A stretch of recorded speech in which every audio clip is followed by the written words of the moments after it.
Hello students, स्वागत है आज आपका आज की मेरी इस नए वीडियो में। कभी आपने सोचा है किसी वस्तु को हम तौलते हैं तो हम बोलते हैं, सामान्य बोलचाल की भाषा में बोलते हैं कि इसका वजन आप बिल्कुल अच्छे से बिल्कुल शुद्ध तौलो, या बाजार से आते हैं तो कई बार बोलचाल की भाषा में बोलते थे हम लोग, क्या वहाँ तो कांटा मार दिया, या ये दुकानदार कांटा मार देता है, सही नहीं तौलता, यथार्थ नहीं तौलता।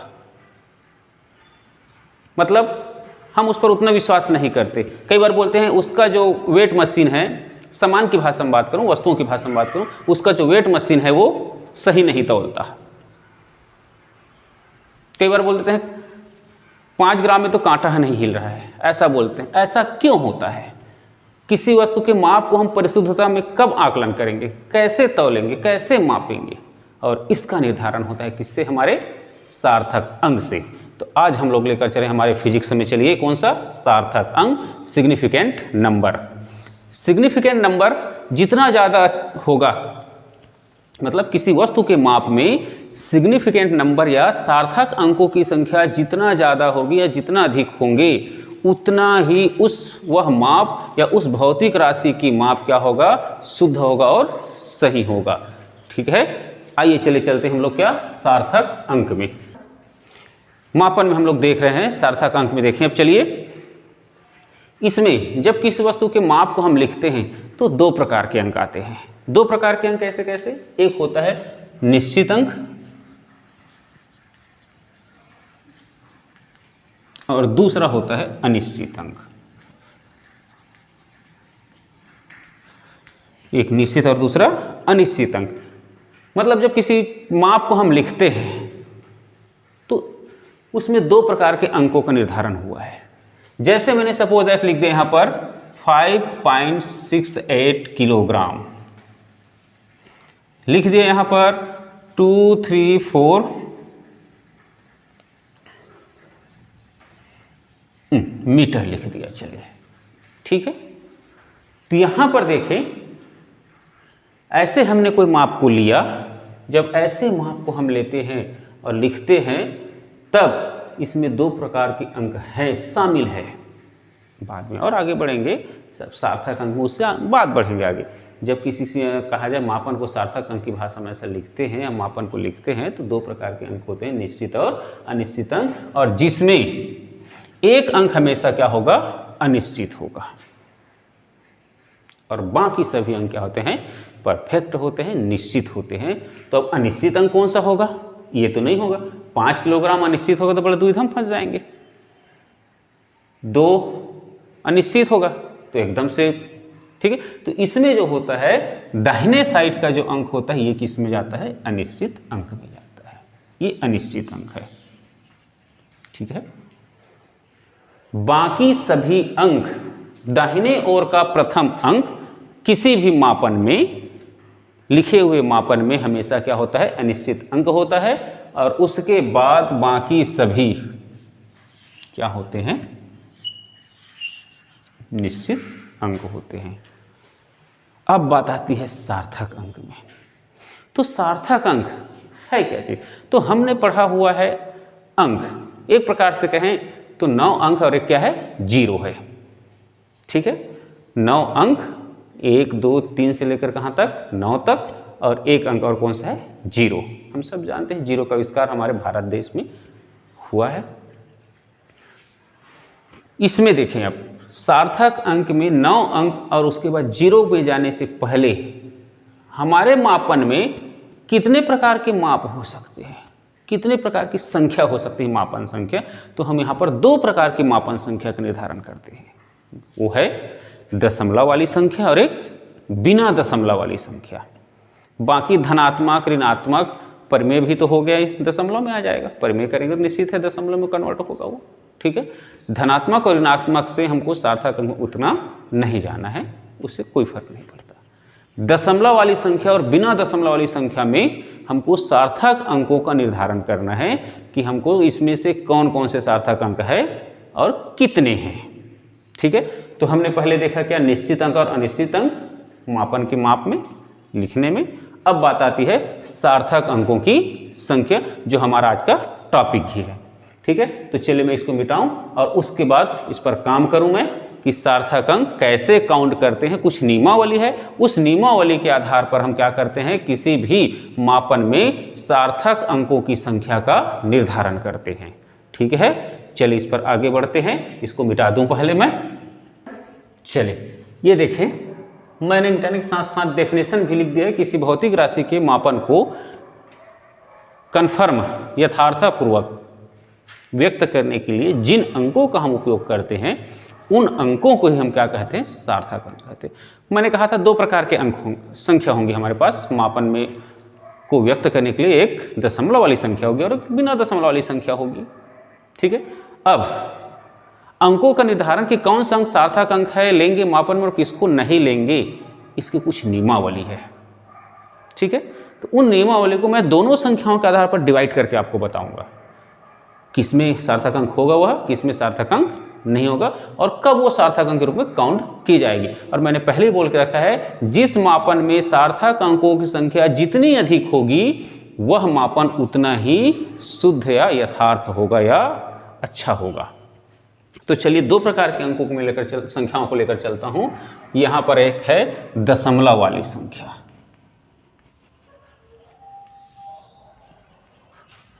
दशमलव वाली संख्या या माप भी लिख सकते हैं उसके लिए।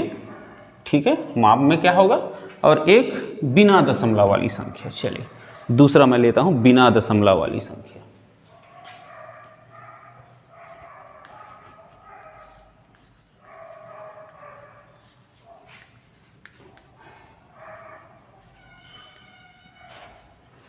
संख्या या माप, क्योंकि हम दो प्रकार से लेंगे, धनात्मक ऋणात्मक, यहाँ पर कोई हमको उतना फर्क नहीं पड़ना है।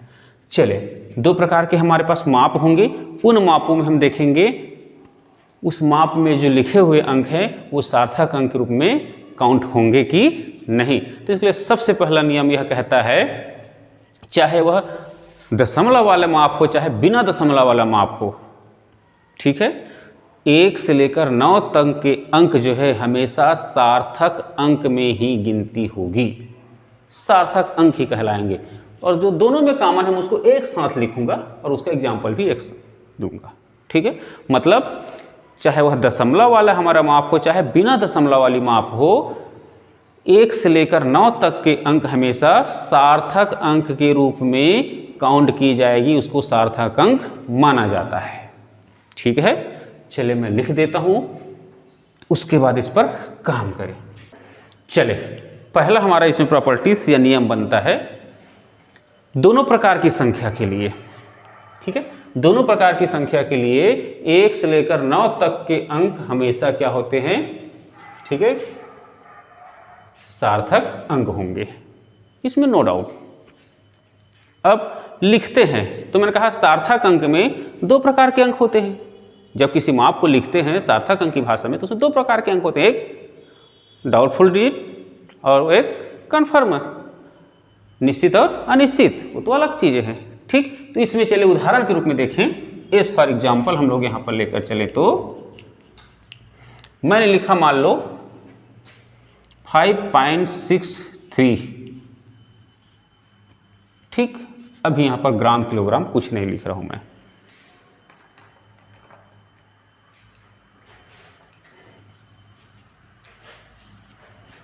दूसरा एग्जाम्पल लेते हैं, चलिए 263। तीसरा और 5.2634। चौथा एग्जाम्पल लेता हूं मैं, चलिए 82364। ठीक, इसमें देखें पॉइंट वाली है, ये पॉइंट वाली और दशमलव और बिना दशमलव वाली संख्या। मैंने लिखा इसमें किसी भी प्रकार से यहां पर बिना दशमलव वाली संख्या और दशमलव वाली संख्या में 1 से लेकर 9 तक के अंक हमेशा क्या होते हैं, सार्थक अंक होते हैं। जीरो का उल्लेख नहीं किया है, जीरो में बाद में आएंगे। ठीक है, तो इसमें कितने होंगे सार्थक अंक,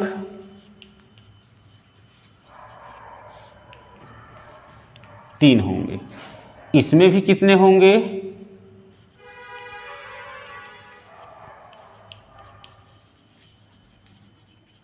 इसमें भी 3 होंगे, चाहे वो दशमलव वाली हो चाहे बिना दशमलव वाली हो। इसमें देखिए दशमलव वाली संख्या है ये, हमको दशमलव इसमें नहीं जाना है। फिर 1 2 3 4 5 कितने सार्थक अंक हुए इसमें? 5। इसमें कितने हुए? 1 2 3 4 5, चाहे वो बिना दशमलव वाली हो चाहे दशमलव वाली संख्या हो। उसमें हम देखते हैं कि 1 से लेकर 9 तक के अंक हमेशा क्या होते हैं? सार्थक अंक होते हैं, सार्थक अंक के रूप में काउंट की जाती है। क्लियर है? अब आगे बढ़ते हैं, इसी में थोड़ा सा एक स्टेप आगे बढ़ते हैं। चलिए अगला जो प्रॉपर्टी है सेकंड नियम। चलिए सेकंड इसमें आते हैं। सेकंड काम हमको देखना है, दशमलव वाली संख्या में कई बार ऐसा होता है कि हम दशमलव के स्थान को बदलते हैं। ये भी बिना जीरो वाले के लिए बात कर रहे हैं अभी, ठीक है।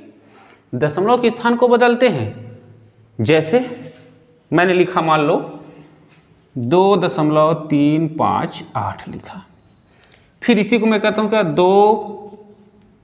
23.58 लिख दिया, इसी को लिख दिया चलिए 8 लिखा। बिना दशमलव वाले में तो कोई दिक्कत ही नहीं है, उसको तो अंकों के स्थान को नहीं बदलेंगे, ठीक है। इनमें देखिए स्थान बदल दिया मैंने, ठीक है। यहाँ दशमलव यहाँ पर है, यहाँ दशमलव 2 अंकों के बाद है, यहाँ दशमलव 3 अंकों के बाद है।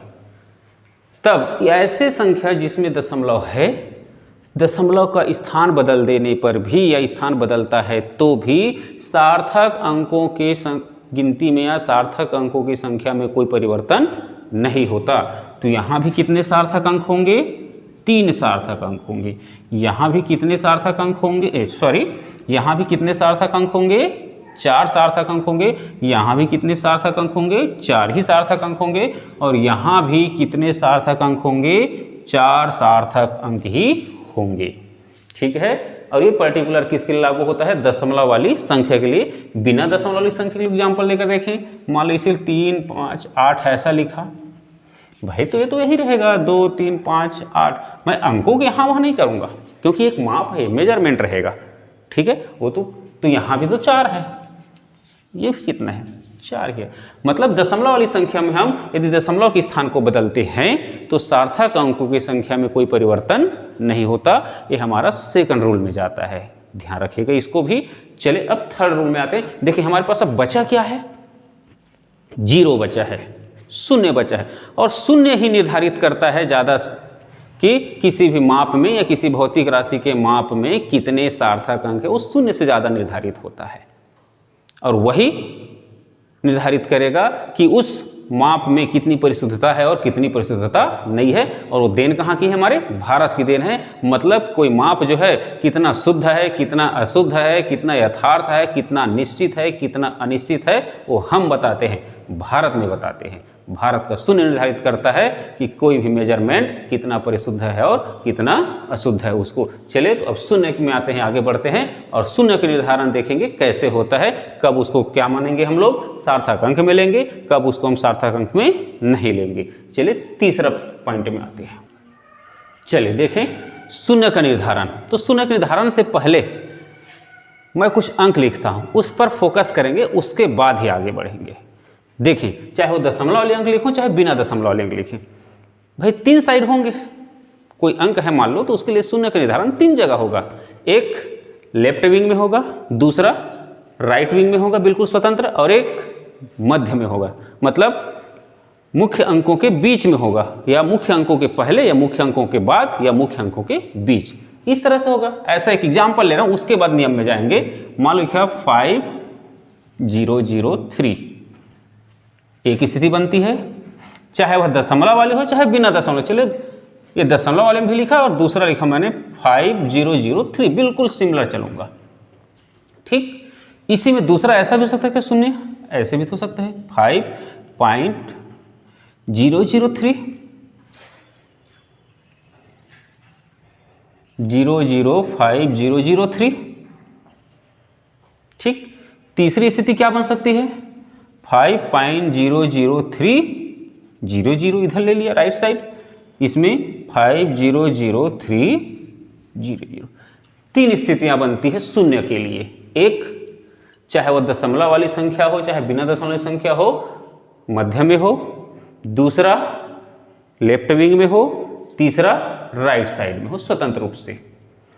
इसके आधार पर देखेंगे ये तीन नियम बनाता है शून्य। सबसे पहले तो पहला यह नियम, दूसरा नियम यह बनाएगा और तीसरा नियम यह। तो इसमें चलते हैं। पहला ये क्या कहता है, चाहे वह दशमलव वाली संख्या हो चाहे वो बिना दशमलव, मैंने कहा ना कॉमन जो रहेगा उसको मैं एक साथ लिख दूंगा। तो देखें इसमें यहां पर सार्थक अंक जो होंगे 4 होंगे।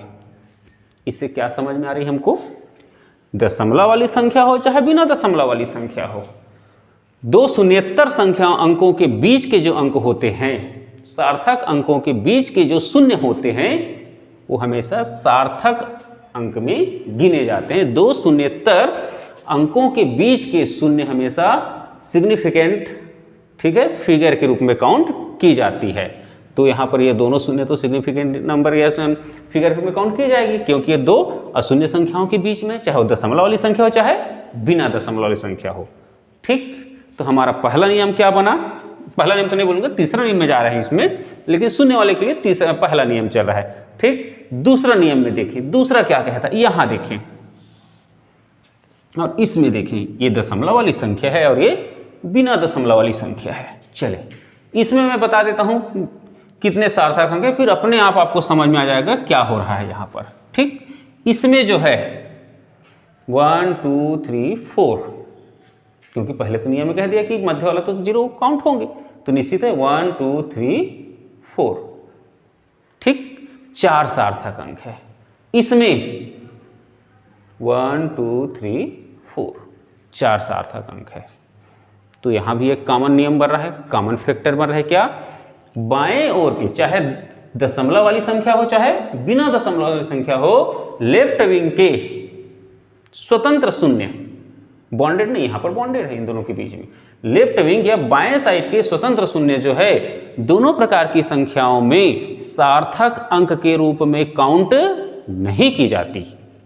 बिल्कुल क्लियर, ठीक है, चाहे वह दशमलव वाली संख्या हो चाहे बिना दशमलव वाली संख्या हो, बाएं ओर की शून्येतर संख्याएं जो बॉन्डेड में नहीं है वो जो है सार्थक अंकों के रूप में काउंट नहीं की जाती है। तो यहां सार्थक अंक कितने हो रहे हैं, 4, तो यहां भी कितने होंगे, ये 4 होंगे। ठीक, तीसरा, बाकी अच्छे से नियम के रूप में लिखूंगा इसको मैंने। तीसरा इसमें देखें, इसके लिए तीसरा अपने इसमें जाएंगे तो 5वां नियम में जा रहा है। इसमें सार्थक अंक मैं बता रहा हूं आप लोगों को 1 2 3 4 5 6 है। इसमें सार्थक अंक 4 है, यहां पर है थोड़ा सा। देखिए दशमलव वाली संख्या में मैं क्या कर रहा हूं, दाहिने ओर के चाहे वो बॉन्डेड हो चाहे नॉन बॉन्डेड हो, दोनों प्रकार के शून्य किसमें सार्थक अंक में काउंट होते हैं। जबकि बिना दशमलव वाली संख्या में शून्येतर जो है इधर की जो शून्य है, ठीक है, दाहिने ओर की शून्य जो है सार्थक अंक के रूप में काउंट नहीं होती। मतलब यहां पर सार्थक अंक कितने हुए, 4, तो यहां पर कितने हो रहे हैं, 6। मतलब शून्य का निर्धारण इस तरह से सार्थक अंकों के रूप में काउंट की जाती है, जिसमें यहां पर यदि दो अंकों के बीच में यही है, यदि शून्य है तो दशमलव वाली हो चाहे बिना दशमलव वाली संख्या हो, वह सार्थक अंक के रूप में काउंट होती है। दूसरा, लेफ्ट विंग या बाएं तरफ के जो शून्य है जो बंधे नहीं होते, वो दोनों प्रकार की संख्या में सार्थक अंक के रूप में काउंट नहीं होते। जबकि यहां पर देखें दाहिने तरफ के शून्य जो है दशमलव वाली संख्या में तो सार्थक अंक के रूप में काउंट होती है, जबकि बिना दशमलव वाली संख्या में वह काउंट नहीं होती। चलिए इसको, इन नियमों को मैं आपकी समझ के लिए, आपकी सब कहा जाए थ्योरी के लिए अच्छे से लिख दूं। चलिए देखिए, इसमें जो पहला हमारा इसमें शून्य के लिए था, दोनों प्रकार के संख्याओं में अशून्य संख्याओं के मध्य के अंक हमेशा क्या होंगे, सिग्निफिकेंट फिगर होंगे या सार्थक अंक होंगे, उनको काउंट करना है। शून्य के 3 स्थिति मैंने बताया था। चलिए इसमें देखें, अब एग्जाम्पल देखें, यहां देखें 31005.5 है। ठीक, तो यहां अशून्य संख्याओं के बीच में है 0, तो निश्चित है क्या होंगे, काउंट होंगे। तो यहाँ सार्थक अंक कितने होंगे, सार्थक अंक होंगे इसमें 1 2 3 4 5। कितने हुए सार्थक अंक, 5 होंगे। इसमें भी वही होंगे 1 2 3 4 5। चलिए कितने होंगे, यहाँ भी 5 होंगे, कोई समस्या नहीं। बिना दशमलव वाली संख्या, इसलिए मैंने कहा कॉमन जो है उसको मैं कॉमन लेकर चलूं ताकि आपको समझ में बैठे अच्छे से। मैं अलग अलग बताऊंगा, फिर इसका अलग नियम, इसका अलग नियम, उससे जो कॉमन फैक्टर उसको कॉमन समझ लें, जो अलग अलग फैक्टर उसको अलग से समझ लें, बस इतना ही है इसमें। फिर सार्थक अंक आप सभी नियमों को काउंट करके देख के आप सार्थक अंक बता सकते हैं। फिर चलिए इसमें भी कितने होंगे सार्थक अंक, 5 ही होंगे, क्योंकि नियम तो वही है दोनों के लिए। इसमें कितने होंगे, 5 होंगे, कॉमन है। अब इसी में देखें चौथा नियम या शून्य के लिए दूसरा नियम, दोनों प्रकार की संख्याओं में प्रथम अशून्य अंक के पहले बाईं ओर की शून्य, ठीक है, प्रथम अशून्य, अच्छा यहाँ पर कितना होगा, चलिए ये 4 है, ठीक, 1 2 3 4, ठीक। इसमें देखिए प्रथम अशून्य अंक के पहले बाईं ओर की शून्य सार्थक अंक में नहीं काउंट की जाएगी। बिल्कुल स्पेशली यहाँ पर मैंने अंडरलाइन किया। देखिए यहाँ पर क्या होगा, चाहे वो दशमलव वाली संख्या हो चाहे बिना दशमलव वाली संख्या हो। तो चलिए इसमें काउंट करके देखते हैं। मैं इसी के आगे और बढ़ता हूँ ताकि इसमें भी आपको समझ में आते रहे।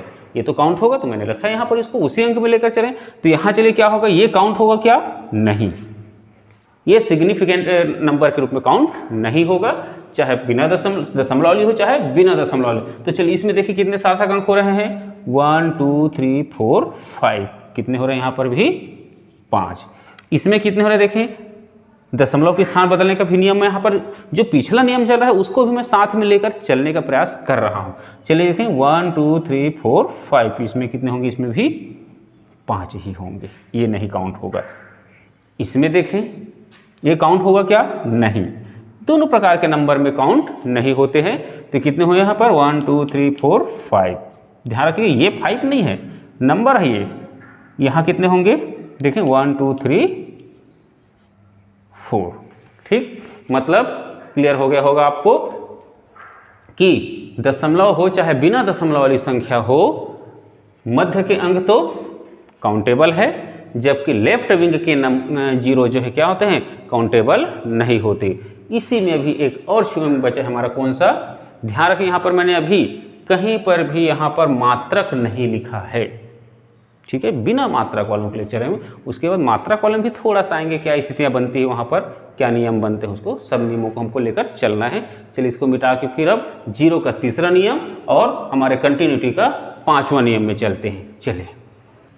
चले देखते हैं इसमें जीरो के लिए थर्ड पोजीशन और अपने जो कंटिन्यूटी चल उसमें फिफ्थ यहाँ पर प्रॉपर्टीज लेकर चले, नियम लेकर चल रहे हैं। देखें जब शून्य जो है दशमलव वाली संख्या में दाहिनी ओर रहे, ठीक है, तब वह सार्थक अंक के रूप में या सिग्निफिकेंट फिगर के रूप में काउंट किया जाएगा। और चाहे वह माप से आया हो माप हो, चाहे वह बिना माप का हो, दोनों परिस्थितियों में, ये माप मैंने माप मतलब में मात्रक लिखा हुआ है इसलिए मैंने कहा रहा है, ठीक है, दोनों परिस्थितियों में दशमलव वाली संख्या में अंत के शून्य जो है, दाहिनी ओर के अंत के शून्य जो है सार्थक अंक के रूप में काउंट की जाती है। मतलब एक प्रकार से देखें तो दशमलव वाली संख्या में एक ही स्थिति ऐसी बनती है जब वह सार्थक अंक के रूप में काउंट नहीं होती, कौन सा, लेफ्ट विंग, तो दोनों के लिए लागू है, ठीक है। अब आते हैं बिना दशमलव वाली संख्या में, ठीक है। तो चलिए इसको पहले थोड़ा सा देख लें, उसके बाद उसमें जाएं। इसमें सार्थक अंक काउंट कर लेते हैं, देखिए कितना होगा। नियम के आधार पर देखें तो इसमें ये वाले काउंट होंगे, तो 1 2 3 4 5 6 7 सार्थक अंक हुए। इसमें भी देखें दशमलव का मैंने स्थान बदला है, और हमको मालूम है दशमलव के स्थान बदलने से सार्थक अंकों के मान में कोई परिवर्तन नहीं होता। तो यहाँ पर चलिए एक शून्य और लगा देता हूँ ताकि आपको समझ में रहे वो चीज़ें। देखिए कितने सार्थक अंक होंगे, 1 2 3 4 5 6 7। यहाँ भी कितने सार्थक अंक हो रहे हैं, 7 हो रहे हैं, ठीक है। अब देखें वही इसी को मैंने किस में लिखा है, माप में लिखा है। यदि ये माप, ये जो अंक है जो किससे आए हैं, मापन से आया हो, तो मापन से आने पर भी सार्थक अंक के रूप में काउंट होंगे, चाहे बिना माप के हो चाहे मापन से आया हो। दशमलव वाली संख्या में दाहिने ओर के अंत के शून्य किसमें सार्थक अंक में काउंट किए जाते हैं। तो यहाँ पर देखें 1 2 3 4 5 सार्थक अंक है यहाँ पर, और यहाँ 1 2 3 4, यहाँ कितने हैं 4 है। That's clear. अब बात आती है बिना दशमलव वाली संख्या में। तो बिना दशमलव वाली संख्या में देखें, मान के चलिए सिर्फ मिडिल के जो, इसमें दो कंडीशन है, सिर्फ मिडिल के जो जीरो होते हैं वो काउंट होते हैं, लेफ्ट के और राइट के जीरो काउंट नहीं होते। ठीक है, लेफ्ट और राइट के जीरो काउंट नहीं होते। लेकिन जब वही बिना दशमलव वाली संख्या जो है मेजरमेंट से आया हो, माप से आया हो, तब राइट के जो जीरो है वो काउंट होते हैं, लेफ्ट के काउंट कभी नहीं होंगे। दोनों परिस्थिति में काउंट होंगे, लेकिन राइट के लिए यहाँ पर कंडीशन आ गया क्या, जब राइट के जीरो में देखते हैं यदि ये बिना मापन के हैं तब तो यह सार्थक अंक में काउंट नहीं होगा। ठीक है, जैसे कह देते हैं ना, भैया बिना न्योता के आए हैं तो आइए और खाइए और जाइए, कोई मान सम्मान की बात ही नहीं है। आपको आमंत्रित किया गया स्पेशली, तो आपके लिए मान सम्मान और एक आपका वहाँ पर स्टेटस बनेगा। तो वैसे यहाँ पर जीरो का स्टेटस यहाँ पर हम लोग मेंटेन कर रहे हैं। ये बिना माप के आया है, बिना मान सम्मान के आया है, बिना दशमलव संख्या में, तो हम क्या करेंगे, इसको सार्थक अंक में काउंट नहीं करेंगे। तो यहाँ सार्थक अंक कितने हो रहे हैं 1 2 3 4, ये तो काउंट होगा क्योंकि दो अशून्य संख्याओं के बीच में। तो यहाँ कितने होंगे सार्थक अंक 4 होंगे। यहाँ 1 2 3 4, यहाँ भी कितने होंगे 4 होंगे। ये दोनों जीरो छूट जाएंगे। यहाँ देखिए, अब यहाँ उसको आमंत्रित किया गया है मापन से। ठीक है, तो यहाँ होगा, देखें ये जीरो अब काउंट होंगे क्योंकि हमने यहाँ पर इसका मात्रक लिखा हुआ है क्या, मीटर या मापन से आया हुआ है। तो 1 2 3 4 और ये 5 यहाँ पर सार्थक अंक होंगे। यहाँ 1 2 3 4, क्योंकि यहाँ भी ये मापन से आया हुआ है किलोग्राम। इसमें देखें 100 और 100 रुपये, 100 में कितने सार्थक अंक होंगे, अब हमारे पास एक सार्थक अंक होगा। जबकि 100 रुपया लिख दिया है मैंने, तो कितने सार्थक अंक हो जाएंगे, 3 सार्थक अंक हो जाएंगे। ठीक, मतलब एक प्रकार से देखें तो जीरो का जो निर्धारण होता है, मैं इसको समरी रूप में फिर से आपको बता दूं, तो लेफ्ट विंग के जो जीरो होते हैं, चाहे मापन में हो, चाहे बिना माप के हो, चाहे दशमलव वाली संख्या हो, चाहे बिना दशमलव वाली संख्या हो, वह सिग्निफिकेंट फिगर या सार्थक अंक के रूप में कभी काउंट होंगे ही नहीं। दूसरी बात आती है मिडिल वाले जीरो, दो अशून्य संख्याओं के कहा जाए मध्य के जीरो, दोनों प्रकार की संख्याओं के लिए, चाहे मापन में हो, दोनों प्रकार की संख्या मतलब बिना दशमलव और दशमलव वाले, और चाहे वो मापन से आए चाहे बिना मापन से आए, ठीक है, उसके लिए वो तो काउंट होंगे ही होंगे। अब बात आती है राइट साइड के जीरो के लिए। देखें तो राइट साइड का जो जीरो होता है दशमलव वाली संख्या के लिए दोनों परिस्थितियों में बिना मापन और मापन के लिए वो कहा जाए सार्थक अंक के रूप में काउंट की जाती है। लेकिन यहाँ पर बिना दशमलव वाली संख्या में थोड़ा सा यहाँ पर चेंज हो जाता है, बिना मापन वाले में वह काउंट नहीं होता, जबकि मापन वाले में क्या होता है, वो काउंट होता है। और इस तरह से हम देखते हैं सार्थक अंकों के निर्धारण में जीरो का क्या स्थान बनता है। अब आगे हम और देखते हैं इसमें क्या और नियम है। इसमें छठवां नियम में आते हैं हम। चलिए छठवां नियम पहले लिख दूं, उसके बाद फिर से इस पर काम करते हैं। चलिए इसमें देखते हैं, दोनों उदाहरण यहाँ के लिए लिया मैंने और ये दो उदाहरण यहाँ के लिए लिया। अपने तरफ से आप जैसे चाहे उसके हिसाब से उदाहरण ले सकते हैं। दोनों प्रकार की संख्याओं में 10 का जो पूर्व लग्न लेते हैं, ठीक है, या 10 की घात भी बोल सकते हैं, उसको हम कभी भी सार्थक अंक के रूप में काउंट नहीं करेंगे। ठीक, तो यहाँ पर सार्थक अंक कितने होंगे, 10 की घात 5 में यहाँ पर 5 जो है सार्थक अंक कभी काउंट नहीं होगा। क्या होगा 1 2 3 4, कितने सार्थक अंक होंगे यहाँ पर 4। यहाँ कितने होंगे 1 2 3 सार्थक अंक होंगे। यहाँ देखें कितने सार्थक अंक होंगे। चलिए नियम जो है, जितने नियम है सबको हम लगा कर देखें। तो यहाँ देखें 1 2 3, और हमको ये भी मालूम है बिना दशमलव वाली संख्या में कहा जाए दाहिने ओर की शून्य जो है सार्थक अंक के रूप में काउंट नहीं किए जाते जब तक कि उस पर माप के यहाँ पर संकेत न लगे। तो कितने सार्थक होंगे यहाँ पर 1 2 और 3 सार्थक अंक ही होंगे। यहाँ कितने सार्थक अंक होंगे 2। और इस तरह से देखें 10 के पूर्व लग्न या 10 के घात वाले को हम कभी भी सार्थक अंक के रूप में प्रोवाइड या काउंट नहीं करते हैं। ये हमारा बनता है कौन सा नियम, छठवां नियम। इसमें आते हैं अब थोड़ा सा 1-2 नियम और है। मात्रक बदल देने पर, ठीक है, मात्रक को बदल देने पर, जैसे मान लो मैंने लिखा 10 मीटर लिखा, अब उस 10 मीटर को मैं बाद में लिखता हूँ सेंटीमीटर में लिखता हूँ या किलोमीटर में लिखता हूँ या मिलीमीटर में लिखता हूँ, तो उससे जो मूल माप है उसी के आधार पर ही सार्थक अंक हमेशा निर्धारित की गई रहती है, किया गया होता है। बाद में हम उसके मात्रक को बदलते हैं तो सार्थक अंकों में कोई परिवर्तन नहीं होता। इसका मतलब समरी ये हुआ कि सार्थक अंकों के मान जो संख्या है वह मात्रक बदल देने पर परिवर्तित नहीं होती। चलिए इस नियम को भी मैं लिख देता हूं और ये लगभग उसके बाद हमारे सार्थक अंकों का जो प्रॉपर्टीज है वो कंप्लीट होने जा रहा है। चलिए देखिए, इसमें सार्थक अंकों की संख्या जो है मात्रक बदल देने पर बदलती नहीं है। जैसे मैंने लिखा क्या 0.042 मीटर, मैंने इसको एम के एस से किसे बदल दिया, सीजीएस पद्धति में बदल दिया और लिख दिया उसको सीजीएस पद्धति में क्या 4.32 सेंटीमीटर। यहाँ भी सार्थक अंक कितने होंगे 1 2 3, हमारा नियम है लेफ्ट विंग के 0 काउंट नहीं होते।